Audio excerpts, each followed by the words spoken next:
Hello guys and welcome back to the second episode of Average Gamer Review. Today we're going to be taking a look at the HTC Vive.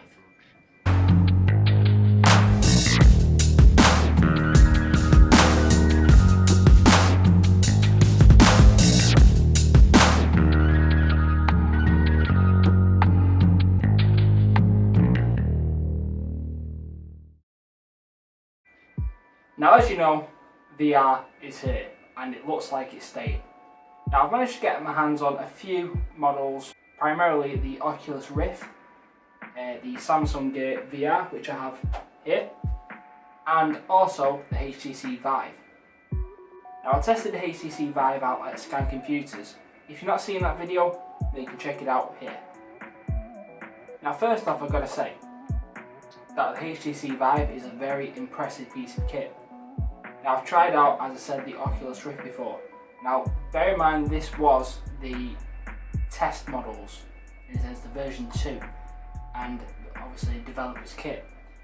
So it wouldn't have been as good as the consumer model that's out now, or is in the process of being distributed. But from my initial impressions, the HTC Vive is so much better, beyond belief. When I was on it, I didn't experience any motion sickness whilst going onto it or coming off it, which a lot of people have done with previous models of VR headset. This is partly due to the two screens that are inside it being a lot better than they have been. They're actually at a refresh rate of 90 Hz, which reduces the amount of sickness, in a sense, motion sickness, which is good, which obviously we're going to need, because the screens are so close. You're going to need high resolution, which they have, and you're going to need a good refresh rate. The HTC Vive also comes with two motion boxes, as I'm going to call them, and they basically put them into corners of your rooms. Now this helps the system monitor your movements, so it's not just about looking around, it's also about moving around the room, which is pretty good. Along with it, you also get two sort of nunchuck controllers. These are motion controllers. They also have little triggers and buttons on them, so you can use them for different games. These are very accurate. Picking up things within games, they are very, very accurate. I was expecting some sort of out of syncness to them. To be fair, my experiences with motion controllers is going back to the Wii console, and we all know how sometimes that can be a bit tedious, but these were so precise, it was unbelievable. Now also the headset, it does look a bit bulky, and when you first put it on it is a bit off-putting, shall we say, but eventually you just don't realise you're wearing a big headset like that. It doesn't weigh that much, because all you've got, most of the weight is at the front where the screens are, and again they don't weigh much, and it's very well supported on the back. And then when you pair that with a pair of headphones, you just fully immerse and you soon forget exactly what you've got in your head. Now HTC are working very close with Valve, which, as we all know, are the creators of Steam, and Steam will be the shop front really for most of the Vive games and apps, and anything else really to do with it. That's where you can get most of your stuff for Vive. The build quality of it is very good as well. I managed to get a quick look at it, taking a look, and it is a very good build. And you'd expect that from HTC if you look at the mobile phones and other devices that they created. They don't scrimp. They actually put some effort into this. And as I said, it's expected for the price, which we get to a bit further into the video. Now as always, I'd love to do an unboxing of it all. However, I haven't got one. They are still on pre-order, and it's a very select few people who have actually got their hands on the Vive in a minute.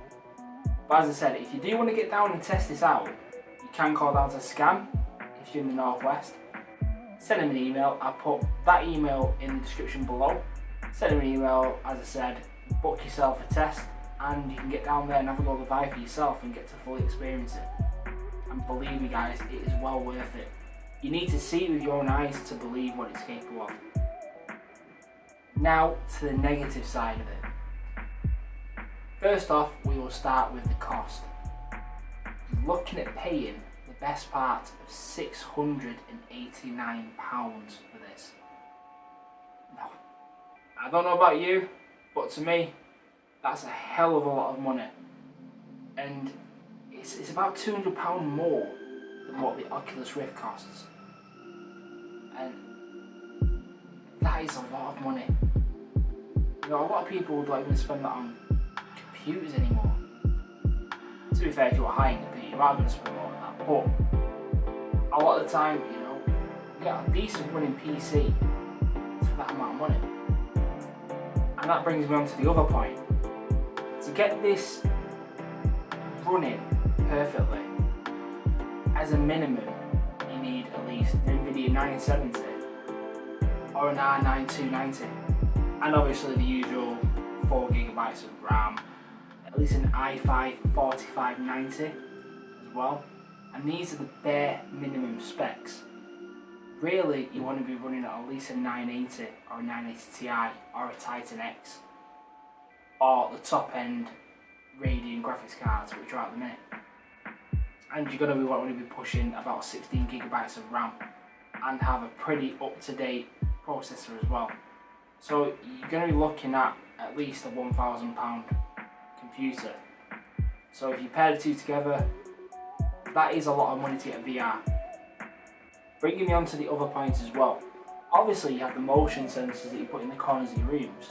Now, I don't know about you guys in America or even in the UK, but my house is very small and I don't have the space really to mount them in the corners and then have enough room to move around.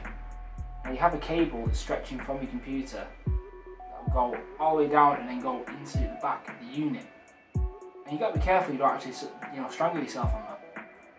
Plus you have the room to move around to get a full appreciation of the motion sensors. And if you haven't got that, then the motion part of it isn't really going to do anything for you. You can use a controller, but then if you're going to do that, why not just get the Oculus Rift? Now granted, I haven't tested it out in a small area. Where I was testing it was in quite a well spaced area, like a display corner within the store. So there's plenty of room to move around, and I had somebody follow me around holding the cable so I didn't hang myself. So if you're on your own at home doing that, then there's that whole risk. But I was told it does come with like an anchor point you can put in your ceiling. But again, you have to make sure that you don't get found hanging from it, because that'll just be bad. It will be, won't it? Now the release date of the Vive is roughly the 30th of June. So if you are going to be wanting to pre-order one of these, then I suggest getting your pre-order in now to not be disappointed about getting on the release date. If you do want to order it, I'll put a link in the description below to Scan Computers with my friends, so trust me, they'll look after you. And as I said before, if you do want to get down and test it out, then if you're around in the local area, or you can drive here, send them an email to Scan, obviously, and go and test it out. It's free and you get to have a go, which is fun. If you're not around here or you can't get to this area, then there are some other stores who will help you out and will let you test it. So there we are, guys. I hope you've enjoyed this video. If you have, make sure you hit that like button, subscribe if you've not already done so, and join me next week when we'll be looking at something else. Alright guys, take care of yourselves, and as always, bye bye for now.